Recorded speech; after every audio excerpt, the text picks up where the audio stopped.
ሰላም ሰላም ሰላም የተከበራችሁ ውድ አማራውያን እንዴት ሰነበታችሁ? ደህና ናችሁ ወይ?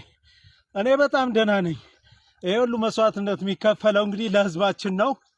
ይሄ ከመስዋዕትነትም አልቆጥረውም በእርግጥ እና ምን ለማለት ፈልጌ ነው፣ በዛሬው ዕለት ይዤው የምቀርበው ደግሞ ቪዲዮዬ ሰሞኑን አፋኙ የአብይ አህመድ ስርዓት በጎጃም ህዝብ ላይ እያደረሰ የሚገኘውን አስከፊ ወረራ ለመቀልበስ ጀግናው የዳሞት ልጆች እነ ሻለቃ ዝናቡ በረዶን ያወረዱበት ጀግናው 33ኛ ክፍለ ጦር ከዋሸራ ጀምሮ ድባቅ እየመታ አይቀጡ ቅጣት እየቀጣ ታላቅ ድሎችን አስመዝግቧል።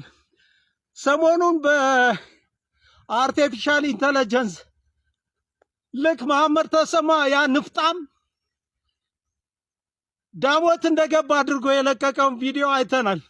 አልገባም፣ እውነት እላችኋለሁ አልገባም። ይሄ የፖለቲካ ትርፍ ለማግኘት ፈልጌ አይደለም።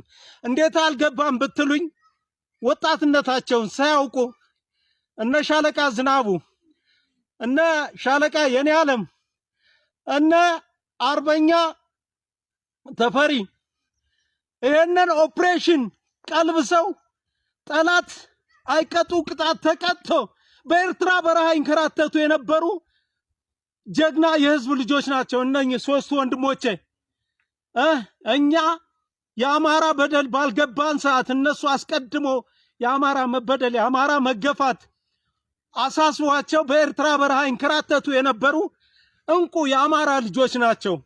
ይሄንን ወረራ ቀልብሰው ዛሬ ዋሸራን፣ ፈረስ ቤት፣ ደጋዳሞትን፣ ቋሪትን አጠቃላይ ነፃ አድርገዋል። የተማረከውን ምርኮኛ አይታችሁታል። ይሄ ነው በቃ። ይሄ ምንድነው?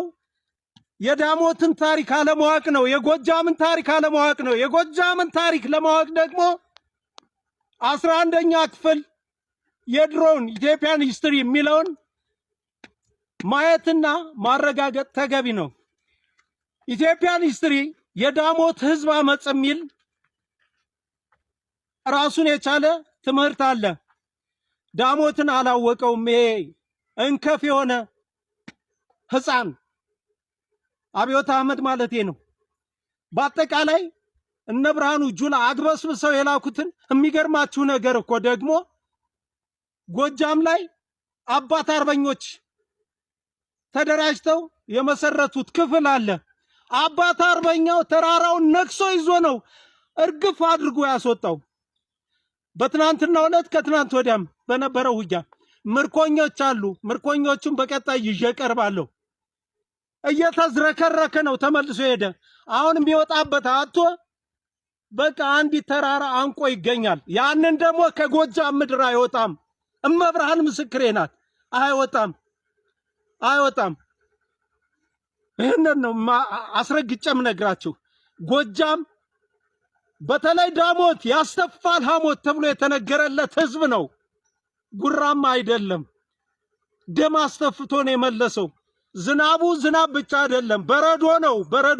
በረዶ ያወረደበት በመሐመድ ተሰማዬ ቀፎ በሱ ሰራዊት ላይ መሐመድ ተሰማና ቀንዳውጣ በጭራሽ ዳሞትን አልረገጡትም።